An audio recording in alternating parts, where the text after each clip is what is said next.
नमस्कार प्रेक्षकांनो, स्टार प्रवाहावरील तू हिरे माझा मित्र या मालिकेच्या आगामी भागात आपण पाहणार आहोत की मामा हे ईश्वरीच्या समोर अर्णवला बोलतात. अर्णव, आपण गुणाकडून जरा राकेशला दम देऊया का? मला वाटते त्याला चांगले सोडून काढावेत. तुझं काय म्हणणं आहे? तेव्हा अर्णव बोलतो, हो मामा, मला देखील तसंच वाटत आहे. त्याला चांगलंच फोडून काढायला हवं. त्यानंतर आपण पाहतो आजी ही मामाला अंजलीच्या भेटायला गेलेली असते आणि आजी ही अतिशय भावूक होते आणि ती बोलते, अंजली, मला तुमची ही अवस्था बघवत नाहीये. तुम्ही आता पुन्हा एकदा आपल्या घरी चला. किमान म्हणतो तुझ्या बाळाचा तरी विचार कर.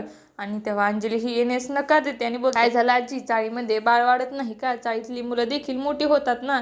आणि तेव्हा मामा हे बोलतात, आता फक्त अंजली तुझी एकदा डिलिव्हरी होऊ दे.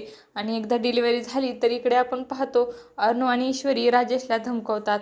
एकदा का अंजली त्याची डिलिव्हरी झाली म्हणजे तुम्ही दोघे जण तुझी डिलिव्हरी ही फुटपाथवर करणार आहात का? आणि ईश्वरी बोलते, कारण तू एक सर्टिफाईड भिकारी आहेस. आणि तेव्हा राजेश अतिशय रागाने ईश्वरी आणि अर्णवकडे दोघांकडे पाहू लागतो. आता येणाऱ्या भागामध्ये अंजली ही पुन्हा एकदा आपल्या घरी जाणार काय आणि अर्णव ईश्वरी राजेशला घराच्या बाहेर काढणार का, हे पाहणं अतिशय रोचक ठरणार आहे.